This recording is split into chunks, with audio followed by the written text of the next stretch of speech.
If you want to learn how to create gravity just like this, then watch the entire video, because trust me, this is not as hard as you think. This is actually probably the easiest tutorial on how to make gravity in Scratch. So I'll see you in the tutorial. You just want to go and you want to join Scratch if you've never done it, or just sign in. I'm just going to sign in.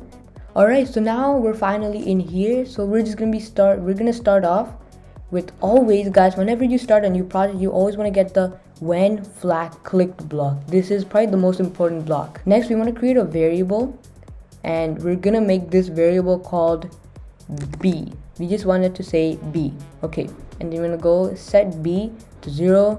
We're gonna make another one. We're gonna make it a variable, and we're just gonna set a to 0 at the beginning too. You want to always set the variables. Usually we want to set variables to 0 at the beginning of any code. We're gonna go into control. We're gonna get repeat, and this is repeat 10 times, but we don't want to repeat it 10 times because that's actually too less.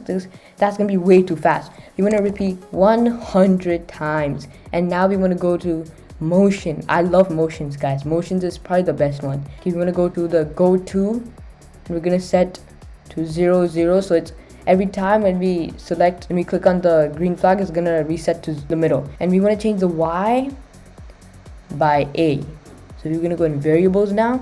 We're gonna steal a, and then we're just gonna put it in there. And we wanna go back to variables that we're already in there. And now what we want to do is get the change one, and we're gonna get change b by negative 0.9. Oh, sorry, 0.098. And we're just gonna click enter now. And then we want to get the other one, change a by b. Alright, so we have our two variables created, but we actually need a third variable. So basically we're just gonna go and create a variable, and we're just gonna name this y level. Oh, level. Okay, and then boom, we got the third one. We're gonna go set not a, but set the y level to y position. So the y level is gonna be our y position. Boom.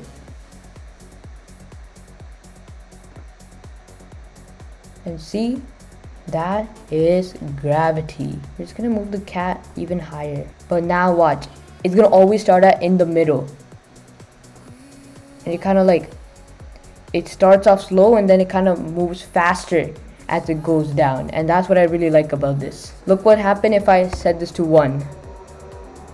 It's gonna go upwards. You wanna always keep it in the negative so it can go down. So just remember that. That's a big thing. It goes down. So every time you want to make a game, you can kind of just copy this code. You can tweak it around, obviously, because I love changing stuff. And also remember to save your project and always name your project. I'm gonna name this gravity, so I know.